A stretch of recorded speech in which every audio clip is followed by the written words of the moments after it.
Welcome back to the Real Estate Excellence Podcast with your host, Tracy Hayes. Today, I have another team in the house. The difference here is they are not married to each other. They appear to be best friends, but the foundation of their relationship is they are sisters. They have named their team Jack's Listing Sisters accordingly. Today, we will dig deep into what makes this sister team work and how they consistently are top producers. Let's welcome the Jack's Listing Sisters of Brooke Hewitt and Tammy Baranowski to the show. Thank you, ladies. I'm glad to finally get you guys scheduled up and on. I know you had some personal things going, and hopefully the smoke is cleared on those things. If you guys want to talk about it, you're welcome to share that with everyone. But as I start off every show, tell us a little about where you're from. Well, we're from here. We're from Northeast Florida. So thank you also for having us both on the show. Exactly. So we're from Northeast Florida, lived here most of our lives, both of us. Brooke had a few years in Georgia in her late teens, and I went with my husband to St. Louis for a few years, and I had a couple years in Georgia, but for 40 years on average, if you average our ages, we've been here in Northeast Florida, grew up around Clay County. Brooke still lives in Clay County and Fleming Island. I live in the Oakleaf area. The Middleburg High? Did I see that correctly on your LinkedIn? I think it was Tammy's LinkedIn. Is that correct? Yeah. Went to Middleburg? Middleburg High School, and then 2 degrees from University of North Florida, a bachelor's and a master's in nutrition science because I was a dietitian in a previous life. I've also was a massage therapist in a previous life, so I went to school there. So I've done a lot of nurturing, people-centric service things in my careers and background, and so real estate was a nice transition there. Okay. We don't want to tell the whole story up front in the first couple minutes, though. Okay. Brooke, tell me a little bit, and then Tammy chime in, having grown up in the area. I mean, I think there's a lot of agents or a lot of people that move here that have become agents and become successful. But one of the hesitancies of a lot of people is they didn't grow up here. You guys did. How are you guys taking advantage of those type of relationships, the fact that you have spent most of your life in the area? Well, I think we have an advantage that we know each of the areas very well, living here our whole lives. We're very well connected with people within the community because we've been here our whole lives. Mostly anyway. I just think that's an advantage over folks that, haven't been here their whole lives. Okay. For sure. I would agree. And I would just say, too, when we're traveling around with people, I know last year in particular, relocation was a big part of my business.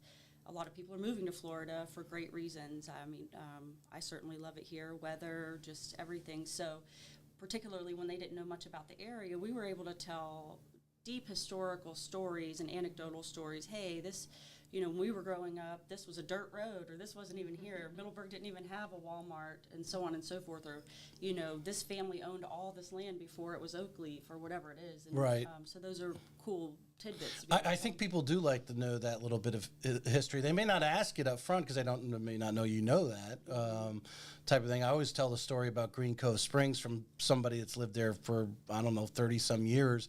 And people don't realize Green Cove has had a couple of heydays post World War II. But even if you go back before Flagler built the railroad, that's where steamship stop was in Green Cove Springs. And it's little, and people don't know that little bit of history about it. And since we're on this subject, we're kind of going off tangent, but I think this is important to some of the things that I'd like to get across on the podcast is the between lifestyle. I think when people move here and, buy in particular communities because of lifestyle has a lot of influence in it. But a strength that you guys have is being local, that someone who wasn't born here, but even you guys in your marketing and so forth, are there things that you do to kind of highlight the area? Are you guys doing social media videos and so forth to say, hey, this is a great restaurant, or hey, did you know there's 6 marinas here and on this side of the river to jump into the St. John's River? Do you guys do stuff like that? That is actually one of our big goals for this year, is to, because we just recently kind of teamed up and became a team, is to get all that out there as a team. Mm-hmm. And so we haven't done a ton of that yet, but that is one of our goals this year. Right, not on social media or out there for the public, but on our individual interactions. You know, just a Right. story of yesterday, we had somebody find us on social media, relocating here from Canada, and, you know, when you're scrolling through the 8,000 agents in Northeast Florida, and they can all start to look the same, you know, they said that we stood out to them. You know, obviously they are going to look up your numbers and things like that if they can, but they could just tell, you know, from the areas that we were selling in, the price points, but also when we met with them, we were like, hey, we're not just here to help you find a house. We're here, they were saying, where should we stay? We don't want to stay at a chain hotel. We want to eat at the foodie places. We want to check out all the golf courses. So we got them a list of all the best golf courses. We reached out to friends and stuff. Did they tell you which social media was it Facebook, Instagram? What are you guys, where they came across you? I believe it was Google. Google. They found us on Google.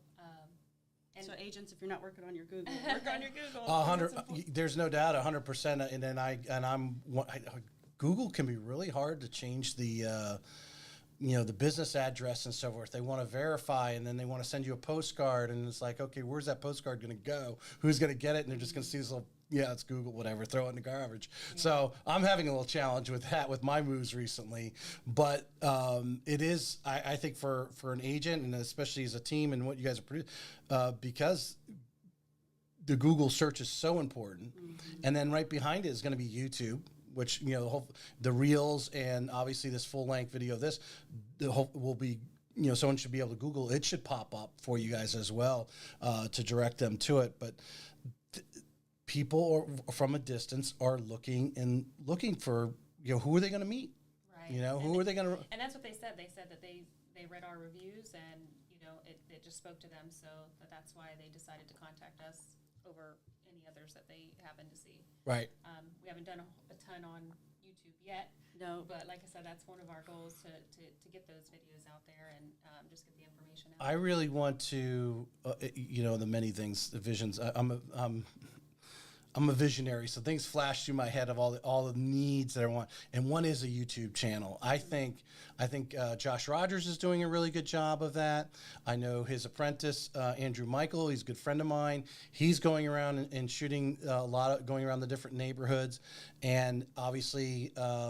All these EXP agents. We're going to talk about EXP in a minute, but Austin Preck, he keeps telling the agents, master your neighborhood, right? He's over there at Beacon Lake, and he's Mr. Beacon Lake because he does the market report, and everyone in Beacon Lake knows him. He doesn't know everybody in Beacon Lake, but they know him because of the YouTube. And I think it's such after getting my YouTube channel, it's not even a couple of months now going. And if you go on there, of course, there's all the reels from the shows and then in the full length videos. And then I'm adding educational videos in there too about mortgages and stuff like that, or even just investing in property. But now there's a whole platform on there. And the more you put on there, the more searchable you're going to move up in that. Oh, for sure. That's one thing we learned about at Momentum. So shout out to John and Brittany Brooks at Momentum for teaching us that, is that you have to be findable on the internet. So they've put together classes by some other agents, Bryson Powers for one, on how to do these YouTube videos. And also, being a real estate agent is like 5 full-time jobs because you're your own marketing person, you're your own finance person, you're your own boots on the ground and stuff. And so you can leverage part of it, but I do think what I've learned is that the social presence is something that you shouldn't outsource because, nobody's going to put yourself across like you can. What part you could outsource, and I will brag about who I go to. I use Streamline Media. There's other companies, but Streamline Media they actually tell me they work with agents, but they have to actually have fired agents because they're like, okay, you got to send us some content. We're not going to, you could pay us or pay someone to follow you with a camera, but you got to actually, if you're not doing that, you got to video yourself and then send us the content, and then we'll make it look good. Right. And it's that little piece of adding the content in here. We'll dig a little deeper. I want to get a little more, tell a little bit more about you guys. So both of you have had previous careers prior to real estate. Tammy, you, if I saw your LinkedIn the way you described it, you were the nutrition, but you were in massage therapy for quite a long time. Sure. Yeah. So a lot of service, you know, when you do these personality tests to find out what your personality is suited to, it's always been service-based, nurturing type stuff, which is, I think, a similarity that I have with Brooke. But we also have a lot of big differences, and I always say she's the yin to my yang, or I'm the fire and she's the water, and you know, I am the visionary and she's the executor, but I'm also the squirrel all over the place, and she's the grounding, you know, voice of reason. So that's why we make such a wonderful team, because I could just go off, especially when the market's a little slower and I'm getting into all these things and I'm building the YouTube and I'm researching stuff and I'm just shooting all these ideas at her, and she's just like, whoa, how about we just start by doing one thing? Okay, let's do the one thing. But yeah, so I did massage therapy, and I was that something you just learned through, like, I mean, going to college, like, yeah, I mean, this is like an area I want to go to, or was it something that you sort of fell into? A friend recruited you, and you're like, oh, you know, this is an area maybe I should continue to follow up. Well, you know, was it your vision or it took me a long time to decide what I wanted to be when I grew up. So I was a late bloomer, to say the least. So, but I always knew that I loved learning. I loved school. I mean, I had credits almost halfway to an associate's degree by the time I got out of high school. I wanted to be a pharmacist at one point, and then I just really liked the sciences and things like that. And so, really, massage therapy led me into nutrition, that holistic lifestyle. But then before that, though, I was studying chemistry, and it wasn't clicking. It wasn't people-centric enough. I went on a field trip once with my chemistry cohort to a research and development center, and they had these people with PhD degrees in a basement just doing the same test over and over again, and it was the biggest nightmare I'd ever seen, basically. I was like, exit, check please, like, I can't do this. So I took a hiatus, and while I was trying to decide what I wanted to do with my life, it seemed like an easy, achievable, cool thing to have, and it has been. I mean, it's just because I don't practice it anymore on a professional level, it's still nice to be able to treat friends and family, and it's a fun hobby, and everybody loves to know someone that knows how to do that. So I don't regret that at all. But then, yeah, so it led into the nutrition thing, and again, it's a great career, and it's great it's super interesting, the science, but it's not one of those great return on investments where you get out of it what you put into it, like real estate is, which is ultimately, you know, part of, like, let me do something where I have flexibility and autonomy, and I can get out of it what I put into it. And then Brooke and I have always had a dream of working together. At one point, we were going to open up a day spa, which went hand in hand with, like, the nutrition and massage. All right, she's definitely the visionary. Absolutely. Brooke, tell us a little bit. What was your, you know, you're graduating high school, you're 18, 20 years old. I mean, what were your initial visions of a career? What were you thinking about? Well, I actually, I was an early bloomer. I actually had my first child at 18, so you know, I had things that I did want to do, but you know, God had other plans for me. So I had my daughter, and I ended up moving back here to Florida because I was just there for a short time for school, and moved back to Florida. And I actually, you know, I met my husband, and together we have 5 girls. So, you know, that's a lot of children. 5 girls. Yeah. So actually, I was blessed to be able to stay home with the kids for many years. We bought a farm. I managed the farm. We had over 30 animals at one time. So 5 children, 30 animals. Wow. So I managed that, which was no easy task at all. But but like I said, I was blessed to be able to stay at home for a little bit. And then I did transition into a couple of different sales positions, which was great because I love people. I love working with people. I'm not, I guess, a super salesy person, but I feel like people could sense that I was genuine, and I wasn't, trying to ever push anybody into anything they didn't really want or need. So each of you, if you can answer this question, whoever wants to go first on it, from your previous careers, what have you taken, or what are some of the things that you've learned that you've moved forward and intrinsically have put into your real estate business? Go ahead. Yeah, well, there's just so much, right? All along life, whether it's a professional experience, it's a personal experience, you're putting tools in your tool bag. And for me, you know, going to different colleges, getting the opportunity to travel abroad in grad school, getting the opportunity to do like some research and working in all those different things. Ultimately, it's dealing with people when you get it down to the base level. I learned a lot about like bureaucratic red tape and corporations and things, which is not something I wanted to learn, but something that that, you know, proves helpful, I guess, that I know the structure and hierarchy of things, so that as we build our business and do start to leverage things, you know, I know some things about that, but also just service, you know, and that's what our product is, right? Right. Service. Yep. It's being there. It's not just being like, oh, once the transaction's done, we're done, because we're always playing the long game. So, and that's why we get so much repeat and referral business, especially Brooke. She's the queen of that, because those genuine connections that she makes as being a family person and a nurturing person really comes through in her business. There's so much blend of it. So they feel that they're her genuine friend, and they are. And so do my past clients. This Friday, I'm going to a concert with one of my past clients, and, you know, she literally will, when they're having a hard time, she cries with them. When they're having a great time, she celebrates with them. And so I think that's ultimately the thing that comes through for me, is that we've gotten those things in previous careers about how to deal with people and build relationships. But, you know, anybody can learn about real estate and different types of roofs and different types of siding. And of course, we know the location stuff, but the part that you can't teach is that work ethic and the soft skills. Brooke, she puts the word on you, nurturing. So I'm going to add to the same question. I'm just going to add. So obviously, taking care of 5 daughters and a farm, there's a lot of nurturing in that aspect.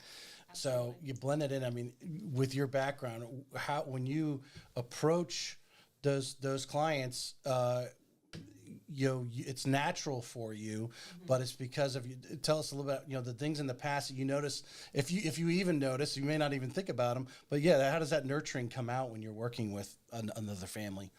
Well, honestly, I really sit and I listen. I just let them do all the talking. You know, tell me your wants, tell me your needs, and I just feel like treating them like family, you know, really means the most to them, because they trust me, because I really have their, you know, I have their needs in mind, and Right. and I'm not looking out for myself, I'm looking out for them. So, yeah, I definitely feel like, you know, my family life and everything else shines through to my customers, because they feel the connection there, because like I said, I just like to Right. to listen, let them talk. And I can see, based on what you guys have told me, your backgrounds, why why the yin and the yang thing, and the visionary and the integrator. I could see because of your background, the 10, Well, they're 15 both- years of both things are doing, needed, right? Yeah, I mean, 100%, yeah, 100%. and Yeah. so that's why we just totally balance each other out, and it works. There is a book Sarah Rocco gave me. It's the name of it's not coming up. Rocket Fuel. That's the name of it. It's called Rocket Fuel.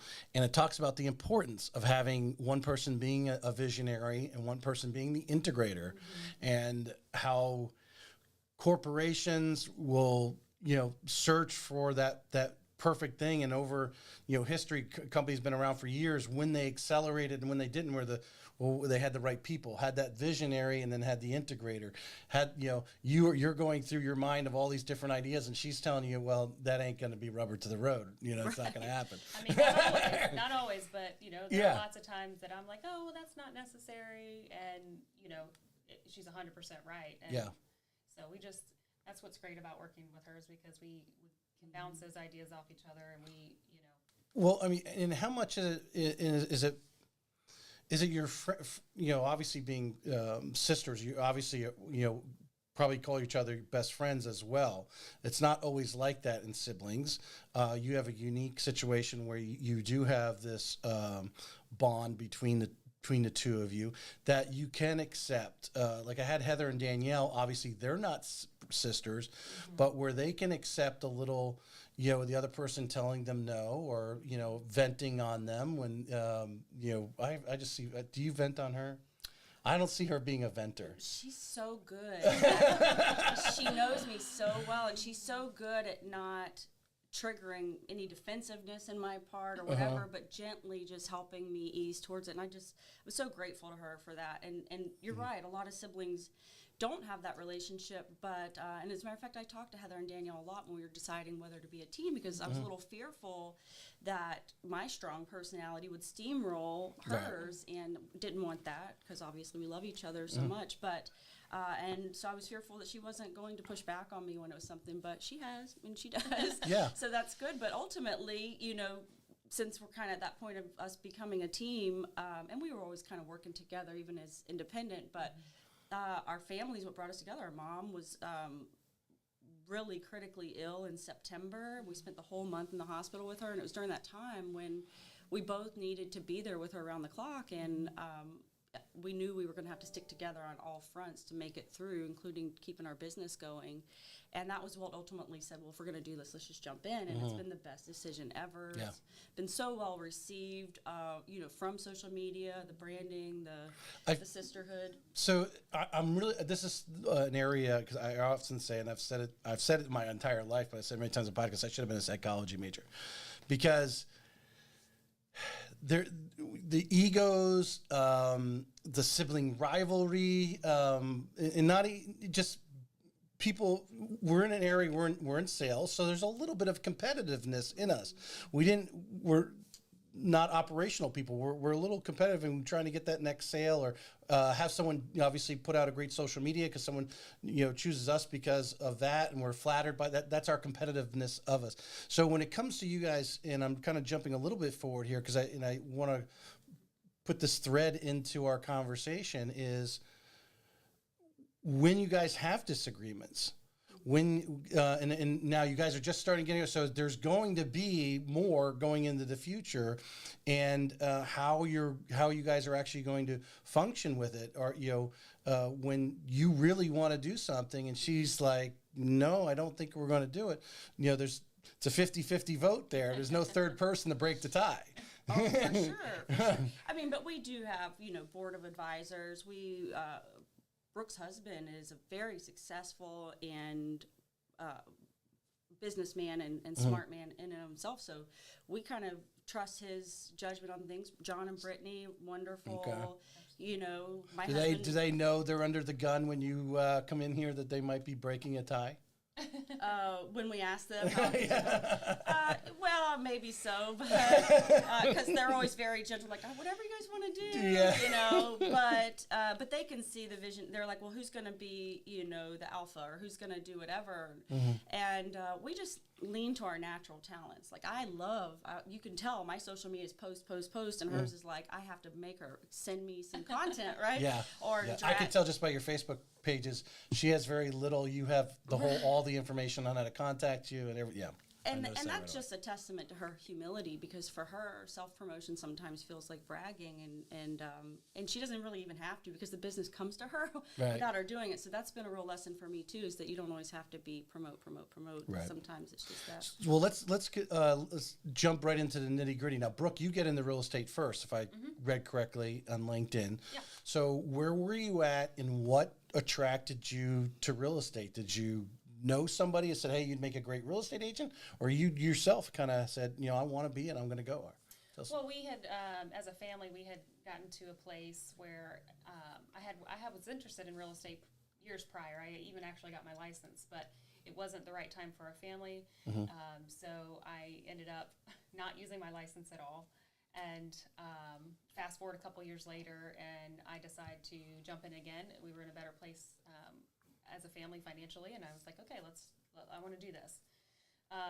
And I had a mentor that kind of took me under wing, and I joined EXP, and I learned so much the first year. And now, is this a friend or someone you actually sort of searched out? Did you know them before? It was a friend.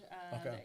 Our kids had played volleyball together, and it was a friend, and she was in real estate, and she definitely brought me under her wing and mentored me, and I learned a lot, and I'm super grateful for that, because it was kind of like a right place at the right time kind of thing. And that first year, I think I did 27 transactions, and I was just blown away that I could even do it. I didn't really have the confidence. if I had known. Well, those are exceptional numbers first year. Thank you. For well above the average, obviously. So anyone listening right now, their first question is, okay, Brooke either has this like magical talent, or what is it that you did in that? And that's the question I ask often, especially in those first 6 months to get you off the ground. So tell us some things that you remember that this mentor kind of really put your nose to it and made you do.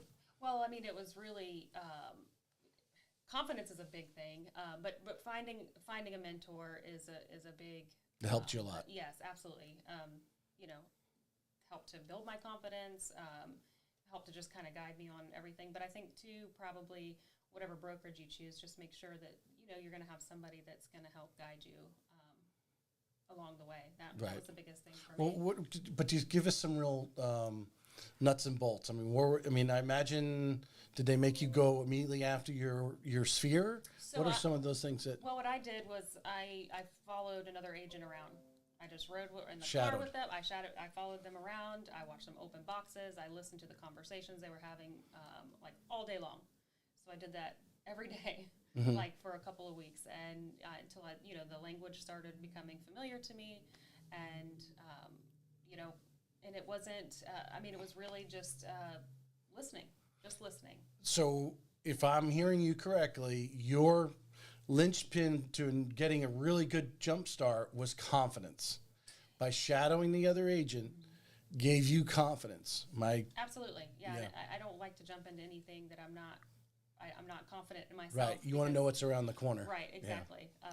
So I'm not one of these fake it till you make it kind of people. I really want to know what I'm doing before it's a big deal. Right.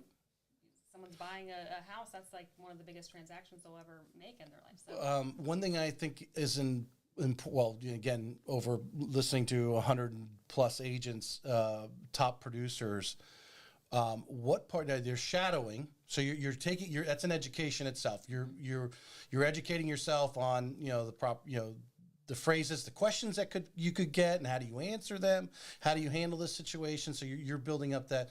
But when it comes to the more formal education piece, whether it's going to NEFAR and taking not just taking enough to have your CE credits, but actually going to numerous contract classes, hearing it from different people. How did that play any part in that initial part of your confidence? Oh, absolutely. It's important to follow somebody around and hear the everyday conversations, but going to every class you can go to, hop on or when you're driving around, listening to podcasts, listening to all the different scenarios that people deal with. So yeah, the formal education is a big, big must. For okay, sure. Excellent. I think that's one of the things that is neglected. I think too many agents. That's why so many fail out. Right? There are so many classes being education being offered every day, whether it is at NEFAR or at the St. John's Board, or a lender's putting on a class, or a title company's putting on a class. There's something every day going on that if you're not doing something, you should be there. Yeah, and that's not just in the beginning when I first started. It's like I learned something new every day still. Right. So, and that's where the listening, stopping and just listening comes in really handy, because I pick up something every single day. Right. All right. So she's in real estate now. You're in real estate. How long before Tammy? Almost.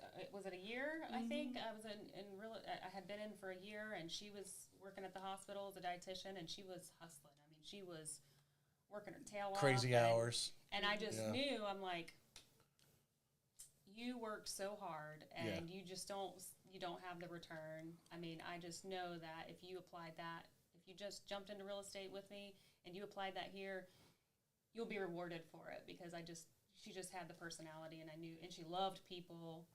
She was always loving on the people at the hospital. So sisters knocking on your door.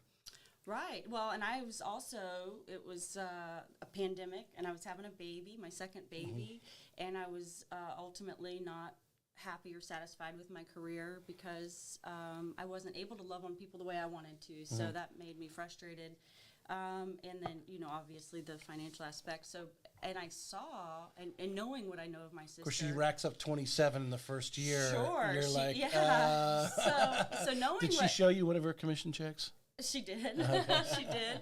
But knowing what I knew of her, that she was shy more private and stuff, and that she had that success, it really did give me the confidence. I owe everything to her because I didn't know what I was going to do. I knew I had to do something. I was ready to be a ship shopper or an Uber driver at that point. I was at that point of like, strap that baby in a papoose and what are we going to do? And so she and the team leader brought me over to EXP. And again, so grateful because I will say, when you're asking about the knowledge in the classes, but ultimately, for a new agent to hop onto a team where the systems and the processes are already in place and there's already a database of leads that you can work, and then you've got some accountability as well, really good recipe for someone to get started. If you're not somebody that's going to be intrinsically motivated to just go out and start door knocking your first day and have that confidence, right? And also just to teach the technicals. How do you even write a contract? Is someone going to be there to read your contract? I mean, she read every single one of my contracts that I wrote for my first 10 transactions, which I had in the first 4 months of joining that team. Awesome. Because I was hungry, right?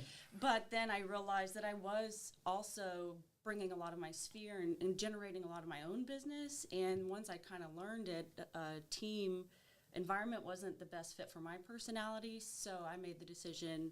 Well, first of all, I started researching, right? Like, because EXP is a fantastic brokerage, and there's pockets of great teams and whatever. But when I decided I was going to leave the team, it kind of left me feeling a little lonely. Like, she was still going to be there, which was fine. I had her, but I wanted a community of real life people that I could see and touch and sit down and have coffee with, and that's not something that EXP is well known for. But so I started asking around to my other agent friends in the community that were at all kinds of brokerages around town that just happened to be friends, and what I would hear repeatedly was, well, if I wasn't where I am, I'd probably be at Momentum, and they'd be like, why don't you come here? I'm like, well, why don't I go to Momentum and you join me there when you're ready? And so I sat down with John Brooks and we talked for a long time, and really my goals weren't even big enough to start off with, and I know he saw that and kind of smiled because I did shatter those goals. That first year I sold 35 homes. So you made me think of something because you mentioned your sphere. She had a great start. You had a great start. What happens now? She's in the business for a year, and then her sister comes in the business, and I know you have overlapping spheres. For sure. We a couple times, and in situations like that, then we just say, hey, we'll split it. I mean, and that's kind of those couple that we did end up splitting. It was like, why don't we just kind of do this full time? Right. Right. It works out. Well, and we've always just been, ultimately, if I was homeless on the street, I could go live on her couch, right? And the same goes, and so there's that. For a couple days anyway. Well, hopefully. Yeah, I wear out my welcome. But the thing is that there's like a love and a humility that goes, I want this as much for you as I want it for me. And really, we would never take food out of each other's mouths, so to speak, or whatever. So my success is her success anyway. And, but yeah, so there were times when it would be like, somebody we mutually knew would be like, I don't know who to reach out to. I do go with, or even we've, people in the business that are other people in our family that are in the business. They'd be like, oh, this is so awkward. I don't know what to do. Right. Hey, let us both help you. Well, I think it's great that you guys, the fact that the big part is that you guys do seem to fit together, your personalities in that niche, and you want both best for both of you. Now that you've actually, listed yourself as a team, they don't feel, I would imagine now they don't feel so bad to call because they figure it's going to both of you anyway as a team. Right. Yeah. Absolutely. Yeah. All right. So we're both at EXP. If I saw correct, was about like 5 months or so you were at EXP. Okay. Now, when you talk about the team, I want to break it the team because my vision of EXP is, as real estate is in general, it is a big multi-level marketing type thing. EXP doesn't hide that part of it when they go out and you're sponsoring people and recruiting, because obviously, hopefully you have the intentions to help them get their business going to benefit you. That's why you recruited them in, not just to have another real estate agent on the list, right? So, but whether you're part of the team because you feed from it, but if you were recruited by the same person who runs a team-like structure, does that person still, even though you want to be a solo, and you can kind of give color to this, how that actually works, because I just kind of, agents out there are thinking or jumping brokerages of which one fits for them. Is a solo agent at EXP kind of less, do you feel like you're just not being given any attention, or, is it more you're better off being a team in your opinion at EXP? What's your... I mean, I don't think so, not necessarily. I mean, EXP, I had no problem with EXP, really. It was just that, I don't know, you just get more of a local feel with a local brokerage. They get together frequently. So I don't think I don't think either being on a team or an individual with that brokerage was, I think it could go either way. Well, I asked because, I'm listening to Dustin Brome, who's a big EXP agent, the Massive Agent podcast, and I sent him a message. I want to try to get him on the show. So, but he even talks about when he left his brokerage and went to EXP, him and his broker broke on good terms, and they actually refer each other agents, seeing who could fit. If it's not a good EXP structure, he refers them over and say, hey, you should probably work with this local brokerage over here. He's a really great person. So not everyone fits in everything. And if you guys want to expand on, I know I'm overlapping the question here, but how important it is to find the right broker, especially when you're new, or if you're struggling, to step back and take some time to find that right broker who's going to fit with you. Brooke, I think you got lucky, right? You matched up with this great mentor. Right. If they're not a great mentor, where would you have been out of real estate within a few months? Who knows, right? Absolutely. I mean, I owe that whole thing. Right. So that person is really good at working with people who are new. Sure. Absolutely. Yeah. Absolutely. And that's the great thing about real estate is, there's not just one broker. It's like you can choose what fits your personality best. Right. There's so many to choose from. There's not one fits all. So a common question I ask, and each of you give me one question. If you were new or maybe not getting the attention that you need at the brokerage you got, the mentorship and so forth, and you were going around and talking to brokers, maybe you asked John this question, I don't know. What would be a question as a real estate agent that you want to ask that broker when you're sitting down there, talking about possibly coming on their team? Right. And, it's funny because Momentum is not known for being a brokerage for new agents because, it's for people that are trying to get in the next level. Their whole thing is teaching you about building a life of financial freedom and investment. And, he always says you get into real estate so you can get out of real estate eventually. And while we have a passion for it and we love it, I think when I'm 60 years old, I'm going to be tired and not wanting to work from the time my eyeballs open until they close. And, some of the luster might wear off. So I've got to be thinking big picture. And a lot of agents fail to plan or even think about how they're going to pay their taxes at the end of the year, much less what they're going to do for a retirement plan. And for me, what it appears to me is EXP says, oh, we've got this stock or whatever that may be up or down, but they're dependent on building a big team and recruiting, which also sometimes puts a taint on their people go. Oh, well, there's certain people for that. Right. Not everyone's a recruiter. Absolutely. But the thing that, so I follow a lot of big EXP people, and I think that those people have built their own little mini brokerage within EXP. There's Daniel Beer, there's Ricky Caruth, and so they've built a big social media presence, and they attract a lot of people. And I know from someone that's at EXP that went with the Ricky Caruth crew that they have a personal connection. He flies over and he meets with them. Ricky calls them during the day, like a real connection. So no shade to that whatsoever. But for somebody asking a brokerage, where should I go? Like Momentum created Ascend just for those agents. So you get that mentorship. So you get that's a little more hand-holding by top producing agents that are incentivized by ownership of Ascend to help create it. So it's almost like a mini version of that. But ultimately, sometimes agents are just asking the wrong questions. They're saying, "Oh, do you have a CRM?" It's like because they don't know what to ask. Right. You don't know what you don't know. Do you have a CRM? This is a great, this is a great piece. We were talking earlier about YouTube, and I was going in and I have someone kind of feeds me some, hey, these are hot trending titles in your niche, right? and there is a lot of videos out there. I won't say a lot. There's some people talking about whether it's on a reel or a 10-minute video talking about choosing your brokerage, but to sit there and create 20 reels on this is a question you need to ask your brokerage.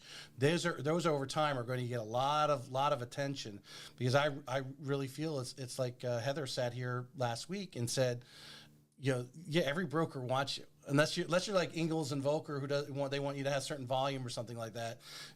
Every broker wants you to come on.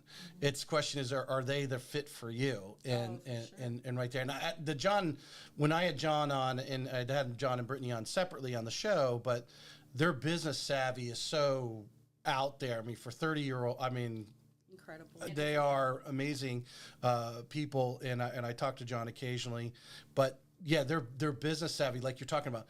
At 60, what do I want to be doing? Or even you're young enough. Even at 50, what are you going to be doing? Right? Do you want a team, or are you going to function? I think real estate's something you can do to the day you die if you want to, but you want to start tapering it off at some point where you're only dealing with certain clients, right? And then you hand it off, to another agent or maybe someone on your team to those other ones, but yeah, having that plan. And it's, as John talks about, going to all these award ceremonies where they're awarding these people with all these numbers. But when he dug into it, a lot of these people are broke. They are living one house to the next house, 1 month to the next month, hoping to get their closings, even though they've got so many. And it's great to get that pats on the back, but as you get older, you realize you cannot eat that trophy. You can't melt it down. It's not worth anything. Oh, sure. It's what you actually got in your bank account. Certainly, we love, we just found out yesterday that Brooke and I are in the top 10 of all momentum agents for all of 2022. And so does that make us feel great? We also found out we're in the top 500 agents for all of Northeast Florida in the past week. So those feel really good. Of course, it's really good to market those things because it helps build confidence for our customers in what we do. But John's also on the backside teaching us how do we do an S-corp for our taxes so that we can figure out how to do some write-offs, and how are we going to save a bigger percentage of the money that we make. And then with that money, how are we going to live a lifestyle of delayed gratification so that later we have investments that are the passive income that's paying for the lifestyle we want to live. 100%. I love that you mentioned the taxes, because our keynote speaker, I assume you're going to our E-Bar camp on Friday. All right, we'll see you there. And our keynote speaker talks about Marky Lemons Ryhall. When I had her on the podcast a few weeks ago, one of the biggest killers of agents is when they get that IRS. And they didn't save it up, and now they owe the IRS all this money. And so now there's certain ways to recover from that. The IRS is not going to, they'll give you time to pay it back, but it could put you in a psychological situation where you can't function anymore.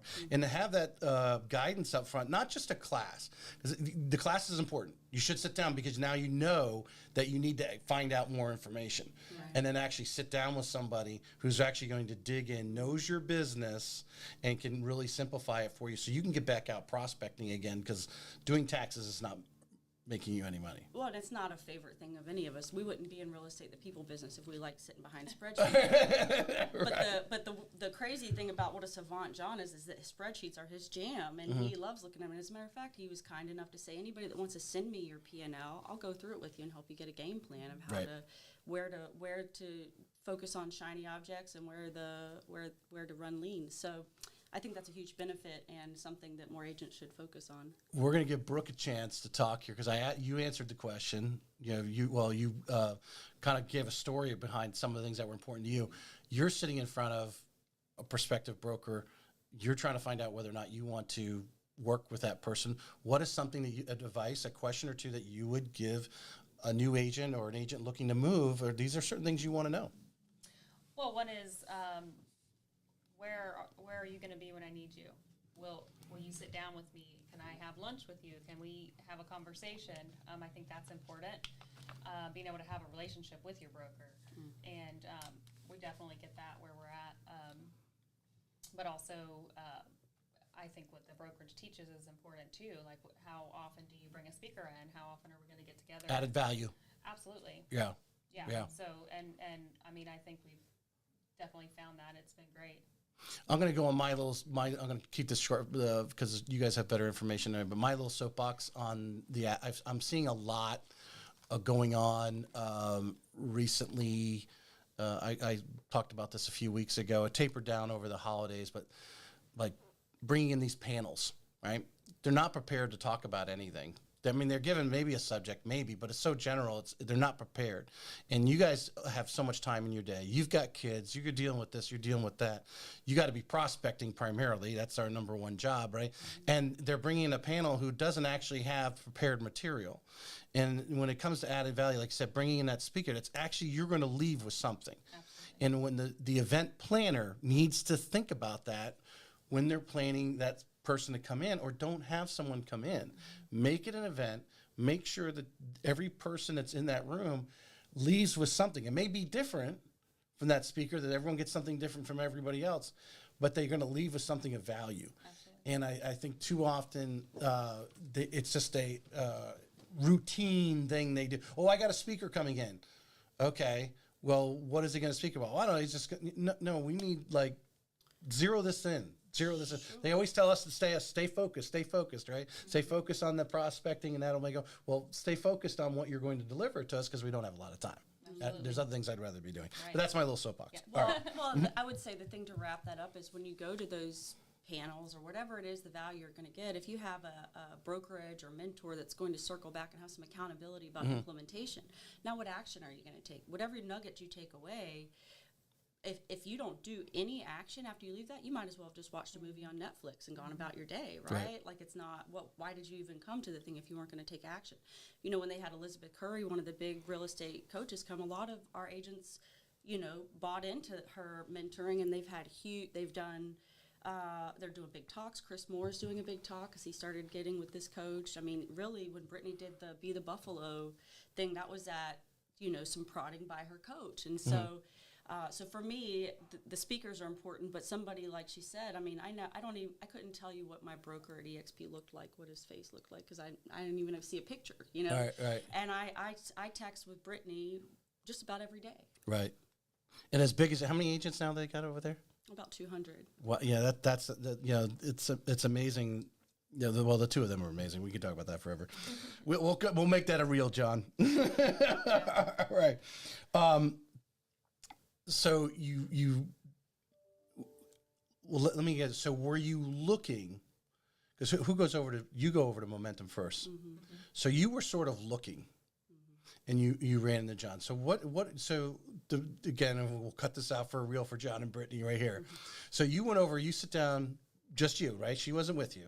You've talked. Did you talk to both of them together, or just John? I think Brittany was on maternity leave. For okay. Her, so you sit down with John.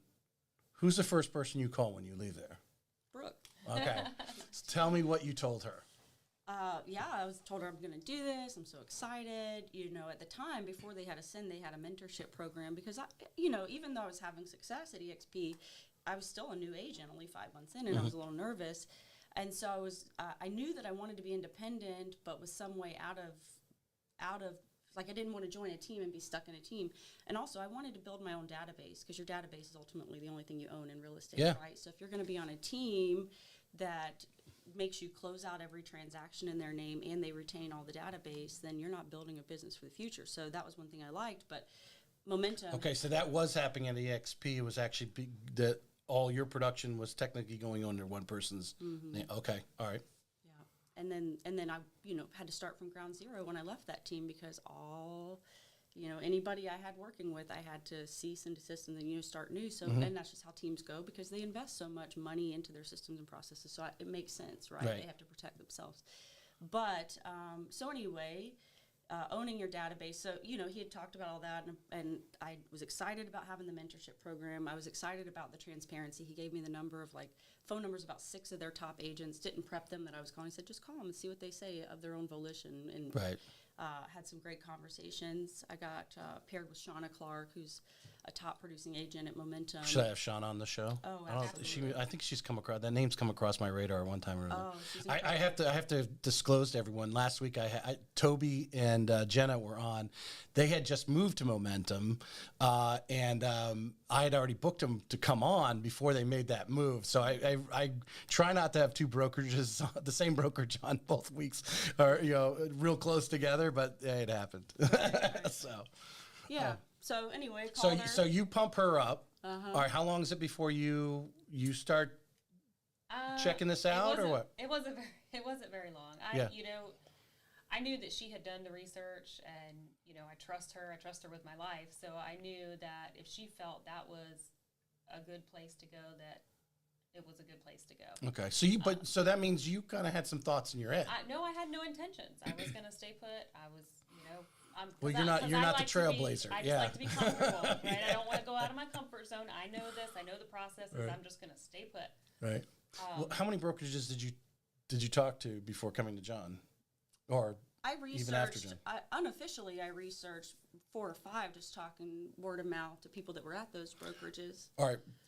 How important is it for that agent, and we're talking about that's researching brokerages, new or want to move, to call some of the agents that actually are part of that brokerage? How important is that? I think it's more important than talking to the broker. I think it's the most important thing for sure. Brooke, what would you ask? I'm trying to give her some airtime here. I mean, what's a question as an agent to agent that you would want to dig into? Are you happy there? What are the things you love about your brokerage? Does your brokerage, are you able to go to your broker with questions?